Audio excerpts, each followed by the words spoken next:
time for the best coverage of the top stories in sports. The Sports Wrap with Jason Page starts now. Yes, it does on a Thursday. Thank you, Chad Erickson. We got a lot to do with you over the next 60 minutes. We got an Orange Bowl to talk about. We'll do that coming up in just a couple of moments. Dianna Russini drops by from The Athletic, friend of the program. Get her thoughts on all the NFL news, coaching news, player news, you name it. There's a lot to talk about with Dianna Russini. That is coming up in about 10 minutes. Who is most likely to be upset in these NFL playoffs and wild card weekend? I want to talk about that some as well. But we start things out in college football. Sammy Arnell has returned, rested and ready after being off on Wednesday. Thanks to Vladimir Lewisant for sitting in for him now on Wednesdays. All right, Sam. We've got an Orange Bowl. Is it still 1.5? I didn't check it this morning on FanDuel. Yeah. Is it still 1.5? All right, we're still at 1.5 for Notre Dame and Penn State at the Orange Bowl. You can get Notre Dame at minus 120 on the money line. Penn State plus 100. 45.5 is your total. As much as I want to talk about the game itself, I thought the conversation that we saw between Marcus Freeman and James Franklin was illuminating, to say the least. James, by the way, in the movie life of James Franklin, when they do the like movie of James Franklin, you know who's playing James Franklin, right? Stanley Tucci. Who? Stanley Tucci, without question. Oh, it's got to be Stanley Tucci. If they can young up Stanley Tucci a little bit, because Franklin's not as old, it would be Stanley Tucci. I mean, dead ringer for Stanley Tucci. So you got these two up there, and James Franklin was not bashful in talking about, you know, where he thinks there's inconsistencies. And look, I think he's right, but I don't know why you bring it up there. I don't know why you don't take the high road and push that conversation to the offseason. I don't know why in that moment you decide to take your jab and give any fodder to Notre Dame or give any bulletin board material to Notre Dame on the fact that they don't play in a conference or they don't play the same schedule or they don't play in a conference championship. I don't understand why in that moment he chose that time to bring that up, Sam. Yeah, I mean, listen, the world of coaches in the week leading up to games like this, I will never understand, frankly, because it seems like every which one has a different way of going about it. And clearly James Franklin's isn't the most popular, but maybe it's the most unique, Jason. I don't know. This game is going to be very, very grinded out, punch each other in the mouth for 10 rounds of a heavyweight knockout fight. So you're thinking under. And this just made it more so like that. That tells me you're thinking under. Thing is, it's 45.5, which, like, for the NFL, you'd look at that and you'd say, oh, yeah, dead under. But weirdly enough, for college football, you look at it and you're like, it's a really, really low total. It is. I don't know. I don't know if I'm comfortable going under that low of a number. If anything, I would probably, this is a perfect teaser game to me. You go Penn State plus the 7.5 and then under 51.5. That feels like a winner. Yeah. Like I said, I am not, and I'm rooting for Notre Dame. I think what would be fantastic for college football is Notre Dame in a championship game, hopefully a competitive national title game. But I'm still just not there. There isn't anything that's changed my mind since this matchup was consummated that tells me Notre Dame is at the level of Penn State, just in terms of the resume, who they've played this year, the conference schedule, all of that. And again, I know Notre Dame does some great things. You know, Jeremiah Love is playing in this game. What health level is he really at? I think is a fair question to pose. We talked about with Bill Bender earlier in the week, and I asked him, I don't remember his answer exactly because it's been a crazy week, but I asked him earlier in the week sort of which program needs the win more. I think it's Notre Dame. I think it's Notre Dame when you consider how long it's been since that program won a national championship. I think Notre Dame needs this. I think the program needs this moment in the first ever. I mean, what better way would it be to end a college football season, the first time you have a 12-team playoff, everything surrounding it, if Notre Dame were the team that wound up, running the gauntlet, so to speak. Again, didn't have a bye.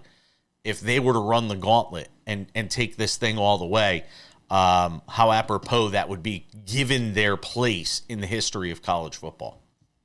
So it's interesting, and I don't have a side on this kind of on a who needs it more basis yet, but here's just what I think about when I think on the Penn State side of that, right? Because Notre Dame with that Manti Te'o team was in a national championship game less than, wow, maybe that was 10 years ago at this point, but regardless, more recently than Penn State was. Penn State is a school and a football program specifically that has faced a dozen and a half trials and tribulations between off the field coaching issues throughout the department.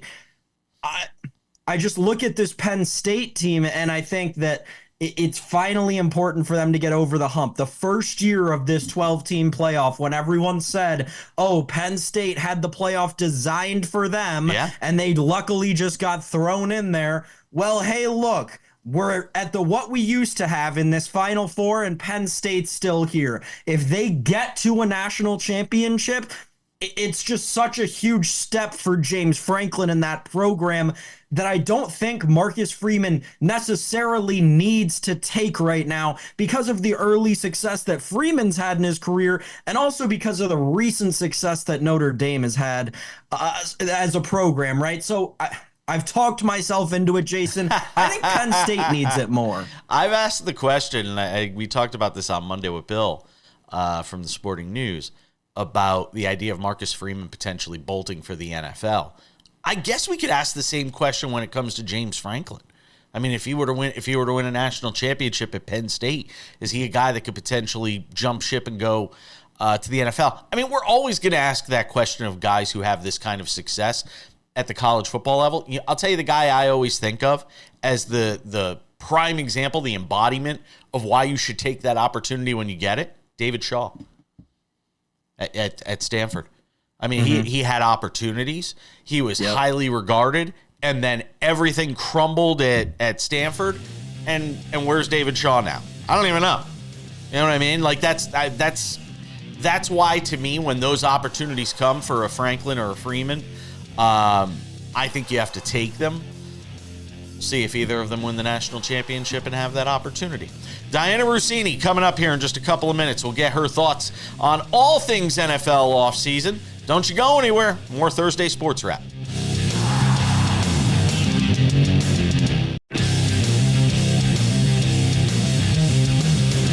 Sports Wrap continues on this Thursday, and great to have you with us. Let's do some NFL. Dianna Russini is here from The Athletic, host of the Scoop City podcast. Does a great job reporting around the league. Now, true story, I was going to have Dianna on about 2 weeks ago. I had planned to have her on the show. Maybe 3 weeks ago. I don't know. The time flies by so fast. But I said, hey, Dianna, can you come on? She's like, I can't. I'm about to break this big story, and so I can't come on the show. And then a couple of days later, we saw it, the dysfunction with the Jets and Woody Johnson. She was part of a few people that put together this amazing story that I literally sat there and read through every word of it. And I'm not one that likes to read every word of every story. I'm just kind of a scan-through guy. Fantastic work as always, Dianna. So thank you for coming on. And let's start with the Jets, because it is one of those off-season questions. There's so many things swirling around this team, and it is an organization you're more familiar with maybe than others and tied into more than others. So what is the sense around this organization right now as it relates to GM, coach, Aaron Rodgers? I'm not supposed to ask 3 questions at the same time because then you're going to pick which one you want to answer, but go ahead. You've been trained so well, Jason. Yeah. True. I'm a pro, so I can get to all 3 of them quickly for you. Let's just start with the GM head coach search here. So Mike Tannenbaum and Rick Spielman are leading the charge here. They are leading the search, and the Jets really came and attacked this thing with a lot of thunder. Monday morning, soon as they were able to put in for interviews with coaches around the league that are currently employed by other teams, They put those requests in. Those things were flying around on Monday. I spent pretty much my entire day talking about the Jets interview process and who they were bringing in. And they are bringing in a lot of people. They started the interview process with head coaches and GMs 2 weeks ago. From the head coaching department, they had Ron Rivera in at Florham Park. Then the next day they had Mike Vrabel in. They've now met with Matt Nagy. They met with Rex Ryan. So they are full steam ahead on this. And there are still a bunch more that they want to do and complete. So it doesn't appear to me that they're in any hurry to get the GM job done first before they hire the head coach. I think they're really just trying to see who is going to kind of check all the boxes that they're looking for and then make a move. We could probably have a different conversation about whether or not we agree with that philosophy, but they are attacking this thing. They are trying to talk to every single person in football, it appears, just to really pick their brains and find out really who fits well on this New York Jets team. In regards to Aaron Rodgers, obviously there's tons of question marks. There's question marks if he wants to continue to play football. I believe he's still going to play. I just don't think he's going to be playing for the New York Jets. I know that's questions and conversation that has come up in these interviews of, all right, do you want Aaron Rodgers? What's the thought? Woody Johnson has come out to say that he wants that head coach and GM to make that decision themselves. But I can tell you, I think most people believe that the New York Jets probably need to move on from the Aaron Rodgers chapter. I want to get into a couple other facets with this Jets story, but and I know Sam wants to ask some questions as well, so we'll get to that coming up here in just a couple of minutes. Got to talk about my friends over at Credit Associates. Who do you think is going to be the Super Bowl or Super Bowl MVP of this season? Who's going to wind up in the Super Bowl? Josh Allen certainly at the top of the list. We know Lamar Jackson. If we're talking about the Chiefs, it's Patrick Mahomes. Well, what if you could be the MVP of your finances? With Credit Associates, you can. They'll help you settle your credit card debt for up to half of what you owe. That's like scoring a game-winning touchdown for your wallet. So take the first step towards financial glory in this half-uary. We call it half-uary.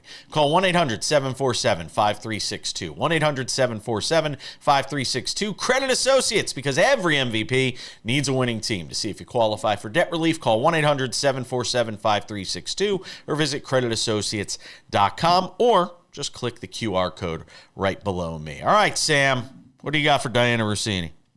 Dianna, you mentioned Rex as one of the coaches that interviewed for this Jets job. Does he have a real chance, or is he kind of bound up in the media thing for the foreseeable future in your mind? Yeah, I think he likes media. I know he wants to coach. And if you've seen his approach on this, it's been very different than what we were seeing from other candidates, right? He's basically telling Woody Johnson, I want this job. I'm your guy. He's just attacking this because he really wants it. And I do believe that he's learned from his time as a head coach in the past, obviously with Buffalo, with the Jets before, to know the mistakes he's made. And he's, I've talked to other coaches that have stepped away and some have done media and some have just kind of hung out. And it is pretty tremendous to hear about the self-reflection, the mistakes they've made, things that they would do differently. And I think Rex is one of those people who's taken that time and he's seen it from sitting on that, on that set every Sunday of, gosh, I probably would have made that mistake too, but no longer would I do that. So I heard the meeting went well. I think they brought him in not as a favor, not to just be nice. I think they really want to consider him, but we'll just see how he compares to the rest of the coaches that are trying to get this job. I do know that the Jets want someone with experience, so that definitely helps Rex there. And when we talk about the process, right, and who gets hired first, whether it's the coach who then takes part in hiring the GM or vice versa, which I think a lot of fans would think of more classically, is that a commonality in the NFL? Is it frequent that a coach is hired first and then helps the ownership team bring in a GM? No. It doesn't happen a lot, actually. You very rarely see a GM get fired and a head coach stay. It's usually the head coach is gone and the GM survives, which is why when we were talking about the Giants there for a while, there was a lot of strong belief in the league that Joe Shane would be safe and Brian Daboll would get fired. Obviously, in the end here, John Mara switched and flipped and changed his mind several times and landed on keeping the tandem. despite the fact that it absolutely pains him based on the way he was talking to the media. It was like he had a lemon in his mouth the whole time of just like, oh, yeah, you know. What was that again? Can you do that one more time? Okay. It's like, you know, I'm running out of patience, you know, whereas like I would have liked to have seen John Mara come out and go, I strongly believe that these two have learned from the mistakes they've made, and we're going to get this thing right. And I think they're the best two for the job. And I didn't hear any of that. But in regards to your question, I think the Jets, if they want to do what most teams do, which to me sounds like the smart way to do it, is to get that general manager in quickly, make that the priority, and then have that general manager be part of this head coaching process. But right now, they're just trying to throw everything at the wall and hope something great sticks. I want to ask you one more thing, and then we will close the book on the Jets when we come back here in just a minute, because I think it's fundamental to how this organization moves forward. We'll ask that. There's plenty more to get to from around the NFL. The offseason's already begun in so many regards. Stay with us.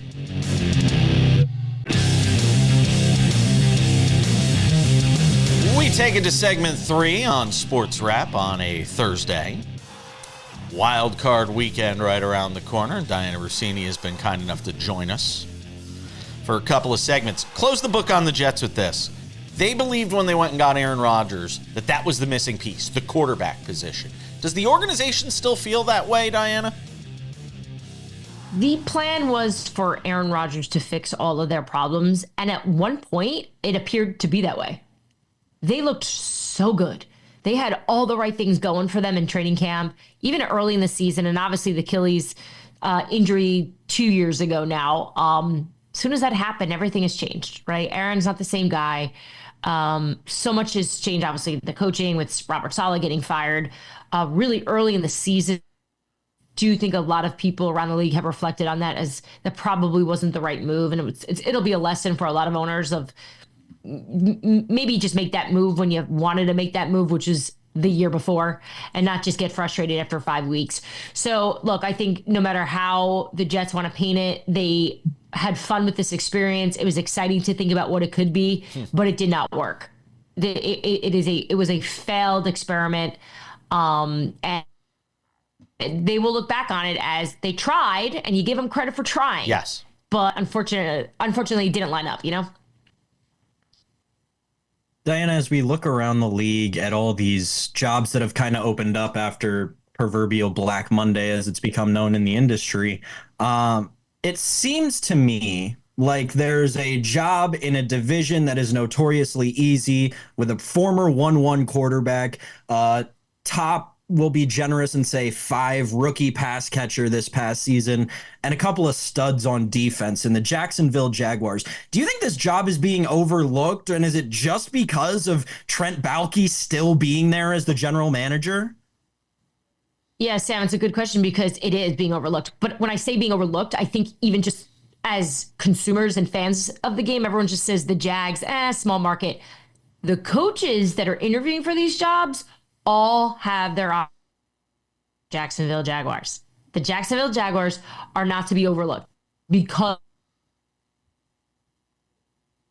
to this is definitely part of it, but I don't get the sense that ownership is completely committed to making this an absolute. If there was a world where there was a top candidate, let's just for this example, Joe Brady says, look, I'll come here, but I want to have this, that. Ben Johnson, I'll come here, but I need to have my GM. I could see Jacksonville considering it and making changes for the right fit and the right coach that they believe in. So, you know, I've been asked by a lot of people to put in order these openings, and I'd go New England at the top. New England, without a doubt, has been the number one spot everyone's been watching for weeks because of Drake May. So I'd go New England, then I'd go Chicago, obviously, because of Caleb Williams, then Trevor Lawrence with the Jacksonville Jags, then the Saints. The Raiders are the least desirable job, aren't they? The least desirable right now, but Tom Brady's trying to fix that. He's trying to look, they're getting more candidates there than I would have expected. And that's because of Tom Brady. Tom Brady is able to communicate with everybody behind the scenes here of like, look, we're going to change things here. I am now part of it. We're doing it the Brady way. So I think that's very alluring to a lot of coaches. How much of the Belichick stuff is just smoke and how much of it is real? It's smoke. Okay. So I spoke to people close to Belichick yesterday, and he wants to stay at UNC. The conversation he had with Brady, the way it was explained to me, was really just about building a good program, what it takes, what it looks like, what he should be doing. So the conversation happened. It just wasn't about Bill Belichick being the head coach of the Vegas Raiders. Okay. I'm just curious to see. Because a lot of people were. A lot of people are going, I can see it makes sense, right? Because Bill wanted to get back in, whether or not he says it or not. I mean, it got so bad he reached out to the Jets of all teams. So look, things change in football. We know this. Jay, how long we've been doing this? Sure. Like the wildest stuff can happen. Yeah. Could it still happen? Absolutely. But at this point, in early January, the sense I get is Bill wants to stay at UNC. Okay, go ahead, Sam. Into the non-coaching stuff, finally. Let's talk about some players. Is Brock Purdy really going to get $60 million from the San Francisco 49ers? I'll answer it. Yes. Yeah, because that's what the market tells you. That right? And the San Francisco 49ers truly believe in him. It's crazy. It's nuts. Sam, the great Bill Parcells told me this once. I was on NFL Live on ESPN, and I was talking about how Kirk Cousins did not deserve the money he was getting. And this was like back when Kirk was with Minnesota the first year, and I'm just hollering on ESPN like who I am. And I looked down on my phone, and I had like 15 missed calls. And it's Bill Parcells. I'm like, what? Why is Coach calling me like this? So I'm like, Coach, what's going on? He said, let me tell you something. You never talk about a man's money on television. Wow. It is not Kirk Cousins' fault that is what the market is. It's true. That is the market. Respect it. And he hung up. Wow. That's a great story. So there's Kirk Cousins. So Sam, I'm your Bill Parcells in this moment. Kirk Cousins, known well on this show as a Hall of Fame bag getter. Yeah, he is the Hall of Fame bag getter. I wish I was the Hall of Fame bag getter. Oh, please! I'd much rather be that than what I am. What happens with Tyreek Hill? I think they ironed it out. I think they had some good conversations. I think he sticks in Miami. I think he likes to keep it this way, though. And I think this is something the Kansas City Chiefs knew. You know, you look back on that and you give another example of hollering and yelling on ESPN. I was doing it with Teddy Bruschi. We were screaming at each other.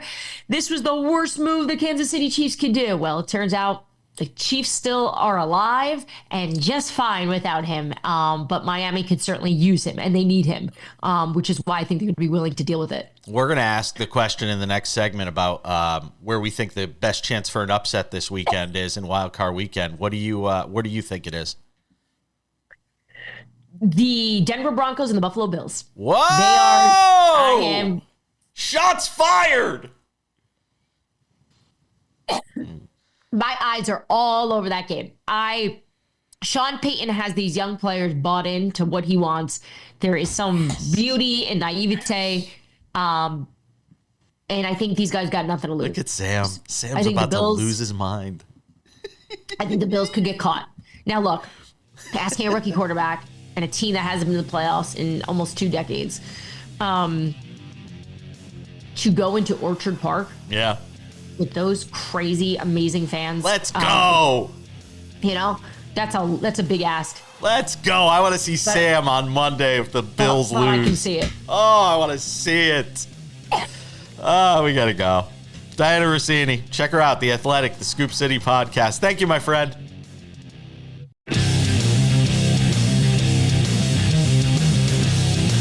Yes, indeed. This Thursday edition of Sports Wrap continues.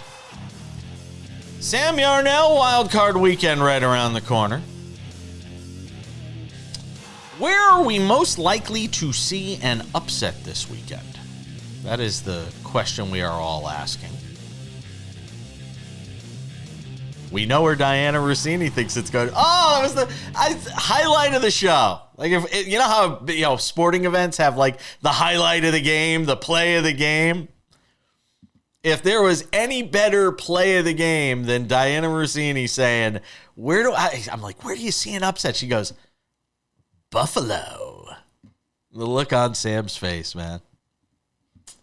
It's great. I love it. I'm pumped. Got me all geeked up for Wild Card Weekend now. That's the game we're watching. All right, Sam, where do you see the biggest chance for an upset this weekend when you look at the odds and what everybody thinks is going to happen? Well, Jason Page, the odds suggest that there are upsets aplenty for us coming this weekend. We know that Wild Card Weekend always has upsets, right? And I know that people will sit here and tell you, I don't know if you can even consider the Chargers over the Texans an upset. I mean, yeah, seed-wise, sure, but the Chargers are 3-point road favorites in this game. So I'm not even going to touch that game because, yeah, obviously we're going to get an upset there. No question asked in my mind if you're considering it from the seeding perspective. I still really think the Steelers have a chance against the Ravens. I truly think that the Ravens are on upset watch this weekend. I loved the 10. Clearly, the public did as well. That 10.5 is actually all the way down to 9.5 in favor of Baltimore. So public money coming in on the Steelers, which means the Ravens will probably beat them by 30. And I'll be completely wrong about everything that I've said in the last 2 minutes. Interestingly, can I just bring this up for a second? I know it's a little bit off the beaten path. Did you see the thing on DraftKings? The playoff Willie, the Will Compton put up a parlay, this crazy parlay that he thinks has actually a chance to hit, and it's kind of interesting. I want to read this to you and get your thoughts on it. Chargers to win, Buccaneers to win, Green Bay and Philly over 45.5, TJ Hawkinson to score a TD, Pitt Baltimore under 43.5, Isaiah likely to score a TD, Bills to win, James Cook to score a TD. It's plus 29,804. It's it's not that crazy. I'm just saying, it ain't that crazy. I saw it yesterday. Wait, what number do you have on it? Plus 29,804. That's crazy. The number that they're giving me right now on it? Yeah. Plus 27,577. Well, I suspect it dropped after it was posted. Oh, you know what I'm saying? Because people rushed and I thought you were looking at it live. Yeah, no. That was the number when he put it up yesterday. I was gonna say the books are coming for me, Jason. They're giving me worse numbers on everything. Listen, folks. As somebody in the sports betting world, I caught in between a rock and a hard place here, right? Especially in the sports betting media world, because that is where these kinds of bets come from, right? Will Compton works for an outlet, Barstool Sports, who's partnered with a sports book, DraftKings, who's now putting out this branded parlay. Mm-hmm. These things are dangerous, right? And when we talk about, and not to change the course of the conversation, but this is what I'm talking about when I talk about the problems with sports gambling in this country and why it has the reputation it does. Because when it's marketed like this, the playoff Willie parlay, those of you who watch his videos understand that playoff Willie is a persona that Will Compton has built around himself after having played 9+ very reputable seasons in the National Football League. When you turn it into this kind of advertising, I do think it's what leads to problem gambling around this country. So I'd just be very wary when you see these kinds of things. These are the dangerous things that will get people hooked on sports betting and get people way more emotionally attached to sports betting than they need to be. Know a friend who needs help? Call 1-800-GAMBLER. Literally. Good stuff there, Sam. Washington and Tampa Bay. I think that's a game that can go either way.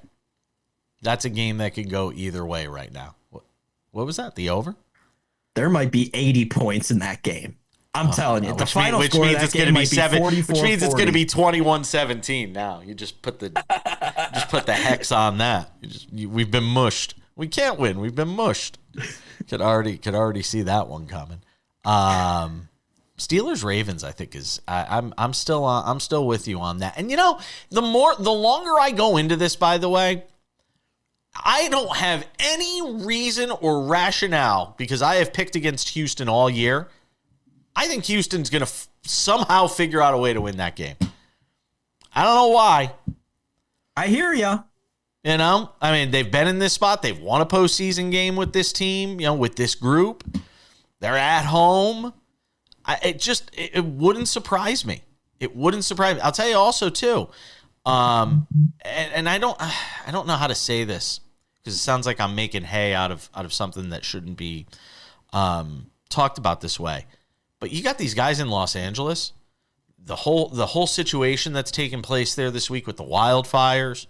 There's no doubt going to be people with some of that stuff on the back of their minds with everything that's going on there. And now you got to go into Houston and play a playoff game and try and tune all that out. Human nature tells me that may not be that easy. I left you 7 seconds, so you're just looking at me funny. Thanks. I can't pick that game right. I don't know. We'll talk about it later. Okay. It's fine. Let's do some NBA and something to consider. There was a huge matchup last night. We'll talk about it next.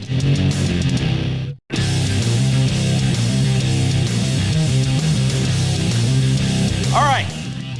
Odds and Ends wraps up the show in 10 minutes. There are a bunch of them today. Sam Yarnell, let's talk a little NBA. Your favorite subject, from what I've been told. We're playing basketball. There we go.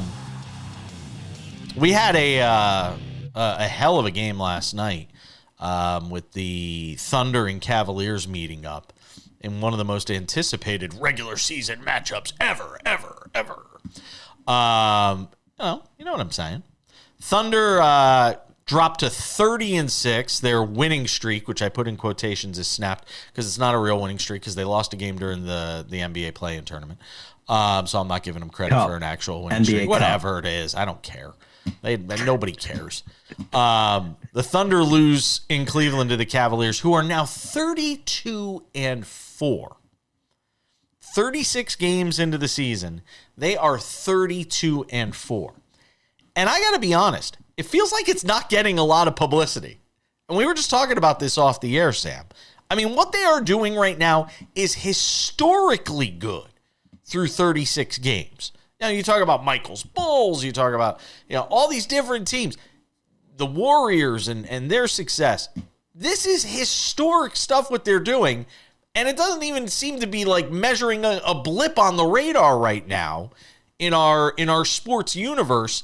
And I'm trying to figure out why. Is it Cleveland? Is it Donovan Mitchell? Is it the fact that there isn't, a guy on this team that you'd look at and say MVP candidate or anything like that? Why on earth is this not measuring with the sports universe right now?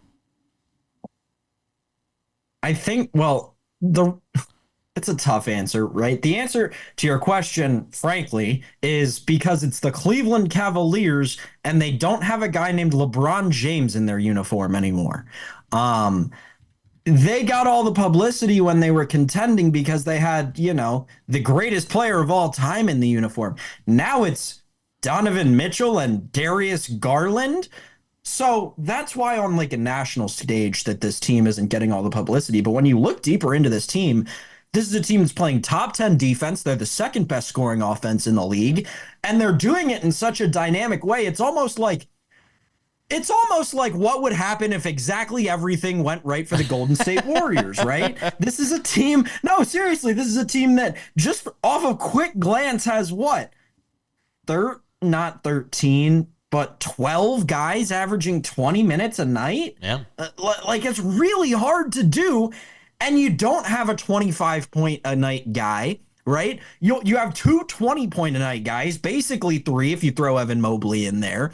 But what they're doing is they're distributing that offense so well. It's been so potent in so many different facets and so many different dynamics that they can kind of hang around with anyone. And that's what they showed you last night against OKC, which is this, what we're thinking of right in the current NBA as the prodigal way to kind of grow a team, right? They tanked for a long time. They've got all this young talent. They really built up winning culture there in Oklahoma City. They got pretty close last season, but obviously didn't have it all correct, and now they've got more experience this season, and the Cavs still beat them. The Cavs are showing you that they're able to play with anyone, anywhere this year. And, I really am ready to give them a real shot to win the championship. How you don't? I mean, they're 32-4. By the way, 73-9. The best regular season record ever, the 2015-2016 Golden State Warriors. And right now, the Cavs are kind of on that pace to potentially beat that. And again, nobody cares. We're halfway through the season. Maybe people will care after we get through the NFL playoffs, obviously the college football title game. Maybe people will start caring because what they're doing is obviously historic. Let's talk about our friends at Credit Associates for a second. They're champions. What a game last night. How about the effort that the Cavaliers got in this game from Jared Allen? 25 points, 11 rebounds, 6 assists in the win against that strong Oklahoma City Thunder team. Dominant effort in the fourth quarter from that Cavaliers team. Jared Allen certainly did it all. Just like Jared Allen, if your credit card debt has been, I don't know, maybe if you're a team like the Thunder, you feel like Jared Allen was sort of blocking their chances to win that game. Well, maybe your credit card debt has been blocking your financial freedom. It's time to break through. Credit Associates is here to help you do it. They can help you slam down your debt for up to half of what you owe. That's the kind of move you want to see in your financial game.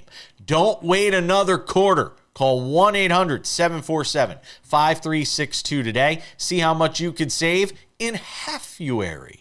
Credit Associates, when it's time to make a play, they got your back to see if you qualify for debt relief. Call 1-800-747-5362 or visit creditassociates.com or just click the link right below me there, that QR code. I'm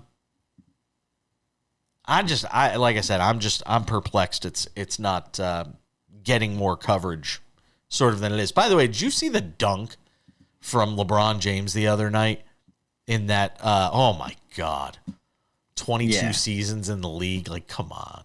What are we doing?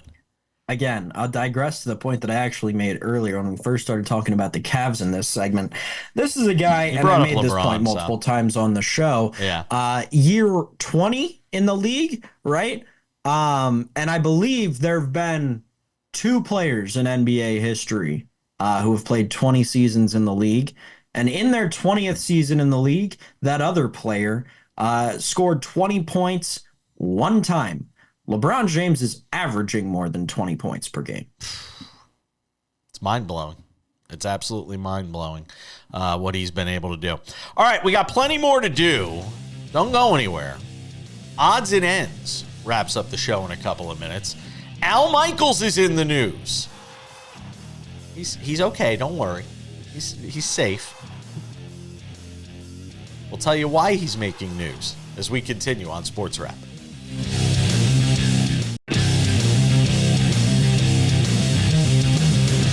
All right. Just about time to put the wraps on this baby for a Thursday. Reminder, Friday Sports Wrap means Robert Littall, Black Sports Online founder, talking about the top sports stories of the week. It means Page versus the Prince, NFL Wild Card Weekend Edition. It means Notre Dame Penn State recap. It means Ohio State Texas preview. There's your show. Without any further delay, ladies and gentlemen, time for some odds and ends. Odds and ends, Sam Yarnell. There is Al Michaels news. Al Michaels wants a 39th season of calling NFL games in prime time. Don't worry, it's all okay. Al's okay. Al Michaels, during an interview with the Sports Media Podcast this week, says he plans to be in the booth next year for Amazon Prime Video calling NFL games. He also said Amazon management is in favor of him coming back for his 39th season, calling an NFL primetime package. Do we have 40? I think he makes it to 40 and then he calls it quits. I think he gets it to a good round number and then decides to call it a day. So there's an interesting moment that Alan Kirk had a couple of weeks ago, it feels like at this point. Okay. Where Al was talking about all of the things that he had ever broadcast. Yeah. And the only thing he hasn't, I believe, is soccer. Al Michaels is one of the, and maybe he's not, but in my mind, in the current era, one of the most underrated legends of sports broadcasting that we have still active today, right? Like Brent Musburger didn't have to deal with the slander that seemingly Al Michaels does sometimes anywhere near the end of his career. So that was just put into perspective for me recently. And I do think that, like, we have some real hardcore legends of the sports broadcasting industry still active right now that we're not necessarily going to have for all that much longer, and we got to start appreciating them more. I think that's very fair. And by the way, I will say this about Musburger. He got his fair share because a lot of people watching his play-by-play would say, you always knew which side Brent Musburger was on if you watched him call a game. You never had any question about where Brent's money was. Just saying. We love you, Brent. He is a legend. He started the whole operation over at VSiN, which is obviously still going. So hats off to Brent Musburger. But Amazon Prime, and it sounds like Al Michaels will be back there for another season. Kind of a dark story. Frank Wycheck, the former star tight end with the Tennessee Titans. It was announced that after doing a study of his brain when he died at the age of 52, 13 months ago after a fall in his home in Chattanooga, Tennessee, that Frank Wycheck had stage 3 CTE. The highest it goes is stage 4. So it kind of gives you a sense of where he was from a brain health perspective. And look, I keep saying this, and NFL players have to keep weighing these options. We saw earlier this year what happened with Tua Tagovailoa and the whole I'm going to play and nothing's going to keep me from retiring. And, we just saw with Jalen Hurts missing a couple of weeks because he was in concussion protocol, and just kind of very quietly it snuck up where he wasn't just in it for a few days, he was in it for 2 weeks. And now we're, getting ready to see him hopefully come back and play this weekend. I bring this up, Sam, in this context. The Houston Astros drafted a kid in the 13th round by the name of Bryce Betcher, who's not going to report to spring training for the Astros this year because he's decided to play football at Oregon. And it got me thinking about Kyler Murray. And I wonder if Kyler Murray had it to do all over again, if he would do it different. Not because, look, he's making tons of money. I'm not talking about it from that perspective. But from the health perspective, I wonder if we gave Kyler Murray truth serum and he had a chance to be a star in the A's organization. A star in Major League Baseball, because if you're in the A's organization, you're usually not there very long unless you're Brent Rooker. Congratulations, Brent, on that 5-year, $60 million deal. We're waiting for you to come on the show. I wonder if Kyler Murray would do it different if he had the chance, Sam. My immediate reaction is no, because of what you said there at the end, that he was drafted by the Oakland A's. I don't know. It's interesting, right? Like Russ, same thing. Russell Wilson, easy, was I believe was a better baseball prospect than Kyler at the time when he was at NC State before he transferred to Wisconsin. So it's an interesting dichotomy, right? And I think that the outlook is more important towards like youth sports right now. And when you look at younger people playing both of these sports, especially in the place we're at today, and even at the professional level, but that's extrapolated more, the rigor that you have to put on your body has become almost exactly, not game-wise, but training-wise, has become almost exactly the same, Jason. So, I don't know. It's tough to tell at this point. If you did, though, maybe he would, just because you'd make a little more money if you made it that far. Betcher led the Oregon Ducks in tackles this year, got $150,000 signing bonus before, signing bonus upon signing with the Astros following the draft, but He's turning it down. He's going to play at least one more year of college football, and then we'll see what happens after that as far as the NFL is concerned. It's going to do it for us. Thank you, Dianna Russini. Thank you, Sam Yarnell. We'll see you all tomorrow.